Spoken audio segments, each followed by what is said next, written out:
Hello friends, price action Telugu channel మిత్రులందరికీ స్వాగతం. Friends, మనం ఏంటంటే జనరల్గా ట్రేడ్ చేసేటప్పుడు ఇంపార్టెంట్ సపోర్ట్ రెసిస్టెన్స్ లెవెల్స్ అనేది కావాల్సి వస్తుంది.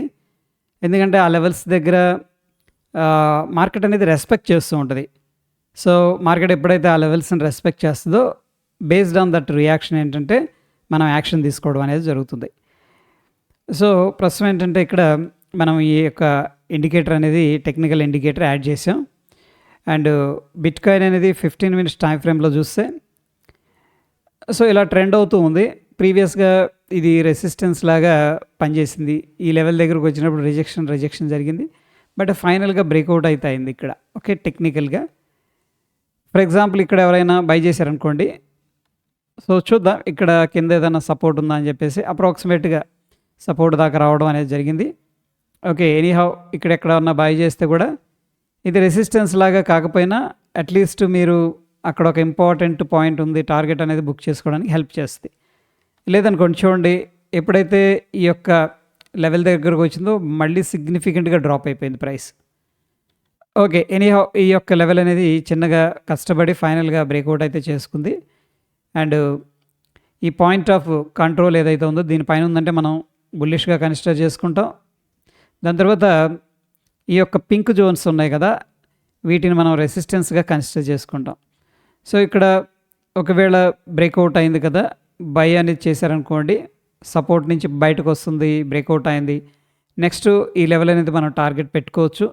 ఇది వచ్చేసరికి టార్గెట్ 1. సెకండ్ టార్గెట్ కోసం సెకండ్ పింక్ లెవెల్ అనేది మనం టార్గెట్ 2 అయితే పెట్టుకోవచ్చు. బై ద వే ఏంటంటే ఎప్పుడైతే ఈ యొక్క లెవెల్ అనేది బ్రేక్అవుట్ అనేది జరుగుతుందో ఈ క్యాండిల్లో హెవీగా ఓకే బుల్లిష్ స్ట్రెంత్ అనేది కనిపిస్తూ ఉంది. సో దాని తర్వాత రిట్రేస్మెంట్ అయింది. రిట్రేస్మెంట్ అయ్యి మళ్ళీ జోన్లోకి రావడం, అక్కడ నుంచి సపోర్ట్ తీసుకోవడం అనేది జరిగింది. 2 టైమ్స్ వచ్చింది ఆల్మోస్ట్ ఈ లెవెల్లోకి. దాని తర్వాత ఈ 68,250 లెవెల్ ఏదైతే ఉందో అంటే టార్గెట్ 2 లెవెల్కి వెళ్ళటం, అగైన్ ఇక్కడికి వెళ్ళగానే రిజెక్షన్ అనేది జరిగింది.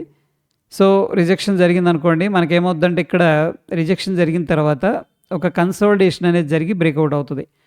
మనకు ఒక్కొక్కసారి ఎం ప్యాటర్న్ ఫామ్ అవుతూ ఉంటుంది, అదే డబుల్ టాప్ అంటాం కదా అట్లాగా. సో ఎనీహౌ ఇక్కడ కన్సోలిడేషన్ బ్రేక్అవుట్ కూడా జరిగి నెక్స్ట్ ఈ జోన్లోకి రావడం అనేది జరిగింది. సో మరొకసారి బ్యాక్ టెస్ట్ అనేది చేద్దాం.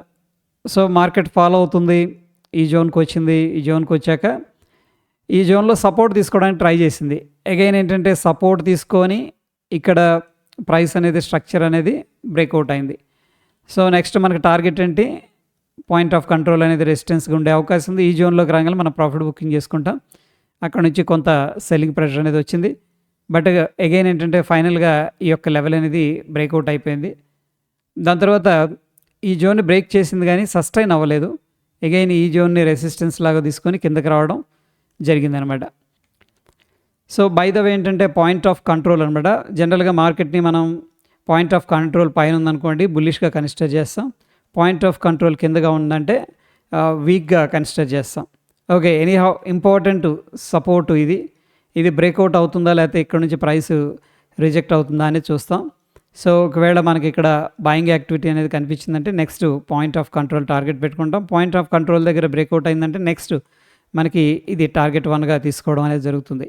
అట్ ద సేమ్ టైం ఈ యొక్క లెవెల్ అనేది బ్రేక్అవుట్ అయిందనుకోండి, నెక్స్ట్ మనం ఈ యొక్క లెవెల్ అనేది టార్గెట్కి అయితే పెట్టుకోవచ్చు. అయితే ఒకవేళ ఈ డిస్టెన్స్ అనేది చాలా ఎక్కువగా ఉందనుకోండి, సో అప్పుడు మీరు దాంట్లో 50% ఏదైతే ఉందో ఆ లెవెల్ అనేది టార్గెట్గా అయితే పెట్టుకోవచ్చు. సో ఈ విధంగా మనకి ఇంపార్టెంట్ సపోర్టు రెసిస్టెన్స్ లెవెల్స్ తెలియటం ద్వారా ఎక్కడ దాకా మనకి టార్గెట్ కానీ స్టాప్ లాస్ కానీ అండ్ ఎంట్రీస్ కానీ ఎక్కడెక్కడ ఇంపార్టెంట్ లెవెల్స్ ఉన్నాయి దీనికి సంబంధించిన అప్డేట్స్ అనేవి మనకు తెలుసు. సో ఈ విధంగా మనకి ఇంపార్టెంట్ సపోర్టు రెసిస్టెన్స్ ఉండటం వల్ల మన ట్రేడింగ్ యాక్టివిటీ అనేది చాలా సింపుల్ అనేది చేయబడుతుంది అనమాట.